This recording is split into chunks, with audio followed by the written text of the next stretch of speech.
Saya bukan berasal dari penduduk sini, tapi saya kampung berdekatan cakap itu, yang mana cakap itu ya, umur saya sekarang dah lebih kurang 53 tahun itu ya. Apa yang saya perbuat di sini adalah salah satu usaha yang saya lakukan untuk meningkatkan tahap ekonomi penduduk desa, yang mana penduduk desa kebanyakannya anak-anak mudanya terpaksa bekerja di luar iaitu ya, tetapi dengan adanya kilang di sini sebanyak 30 pekerja setakat ini bekerja sepenuh masa di sini.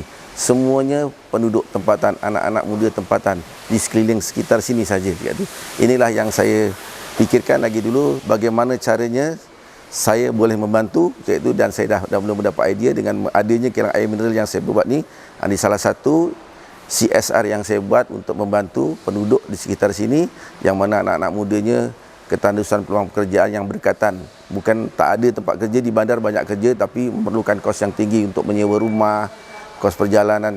Bila di kampung sikit tu dengan kadar minyak yang RM1 satu hari, 20 sen satu hari, dia pun boleh sampai kerja di kilang dengan gajinya sama apa yang dia kerja di bandar. Untuk makluman, saya ada beberapa perniagaan selain daripada kilang air mineral ni. Ada kontraktor, saya ada G7, saya ada perniagaan jual beli kelapa sawit iaitu, dan saya yang ketiga ni saya ada kilang air mineral ni lah iaitu, yang mana mulanya saya bercadang buat air mineral ni, umur saya dah mula meningkat, kerja saya jauh satu Malaysia jalan setiap hari iaitu ya. Bila kita fikirkan, bila umur kita meningkat, kita mesti ada satu bisnes yang saya boleh, kalau saya tak nak pergi yang jauh, saya ada yang dekat, yang saya boleh dalam masa 15 minit saya boleh sampai rumah balik, boleh duduk dekat surau kata orang tu kan ya. Bila umur dah meningkat, itu bila saya mulalah cakap berfikir apa kaedahnya, dan saya nampak satu posisi yang baik, dan saya cubalah bila nampak kilang air mineral ni ada satu posisi yang baik. Lagi khasnya Bumiputera ni, saya tengok tidak ada cakap itu, ada pun sangat kecil cakap itu ya. Tidak dengan memandangkan kita penduduk Malaysia ni orang Melayu, orang Islam yang banyak cakap itu ya. Itu satu produk Bumiputera yang tidak ada dekat Malaysia ni cakap itu. Selain saya yang kilang air mineral ni cakap itu, nampaknya setakat ini yang ada besar cuma saya je cakap itu ya. Dan itulah yang saya nampak bagaimana saya kemudahan untuk di saya iaitu ya, dan kemudahan iaitu ya untuk penduduk itu khasnya Islam ya, yang memerlukan produk-produk Islam. Di sini saya buatkan juga itu produk Islam, air mineral Nur iaitu ya, yang mana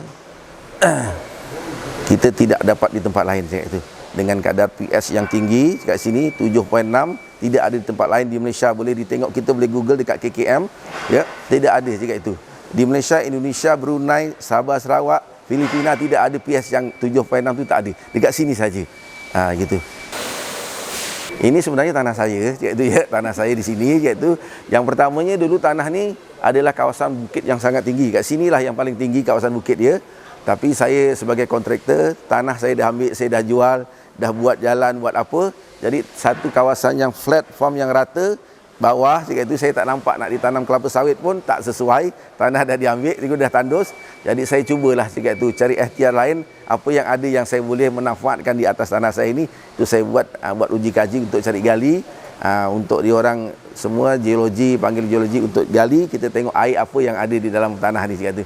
Dan kebetulan bila kita naikkan lagi air tu, dan nampak dunia hasilnya sangat bagus, iaitu air mineral yang pH-nya 7.6. Sebenarnya 7.7, tapi KKM turunkan kita kepada 7.6. Untuk makluman, air Zam-Zam 7.8. Kita 7.7 sebenarnya, tapi KKM turunkan sedikit supaya tak dekat sangat dengan tu, jadi 7.6 itu. Itu air yang sangat kualiti. Bila itu bermakna 7.6 tu kita air mineral yang berakali. Itu cakap tu ya, ada alkali di lebih. Cakap itu. Itu yang baik untuk kesihatan. Buah pinggang kita baik, kencing kita lawas, darah kita pun dicuci dengan air alkali. Itulah semua orang perlukan, tubuh badan kita perlu air alkali. Gitu ya. Ini bila minum air Nur, insya-Allah iaitu. Dari pekan yang kecil dah mula salah satu menjadi pekan di bawah daerah Keluang ni yang pesat membangun juga itu ya. Dan apa yang saya nampak, dia punya kemudahan dia, kita adalah tempat laluan keluar highway, itu yang boleh menjadi itu yang itu satu ekonomi boleh bergerak dengan begitu panas, saya nampak begitu. Dan kilang saya, kedudukan saya berdekatan dengan highway sangat mudah. Untuk transport, untuk apa, kita sangat mudah juga. Itu jalan tak sampai 5 minit kita dah masuk highway, dah boleh pergi ke mana-mana dengan yang lancar. Tempat jatuh lagi dikenang. Itu dia lah cakap itu ya. Kita perlu cakap tu saya ada pejabat di Kuala Lumpur, saya ada pejabat di Kelantan, saya ada pejabat, tapi itulah kata orang, apa yang kita boleh curahkan, siasat yang kita buat dekat kampung halaman kita. Inilah juga itu salah satu siasat yang kita boleh buat, dan tengok semua nanti boleh tengok semua pekerja tempatan muda-muda yang lepasan sekolah, yang tidak dapat, yang di rumah ni dikeliling sini saja. Banyak tu ya. Modal jalan kaki pun sampai, modal 50 sen minyak pun sampai. Itulah saya memang cita-cita saya, macam mana saya nak membantu orang-orang tempatan selagi kita banyak kilang yang dibuka, yang dibuat, semua mengharapkan pekerja asing, ya. Penduduk tempatan sentiasa kat bawah aja. Kata malas, tapi dengan galakkan, dengan didikkan, dengan harapan hari-hari motivasi yang kita berikan, tengok alhamdulillah pukul 8 pagi kita dah boleh jalan. Kalau OT sampai malam pun boleh konsisten di orang. Itu yang saya harapkan.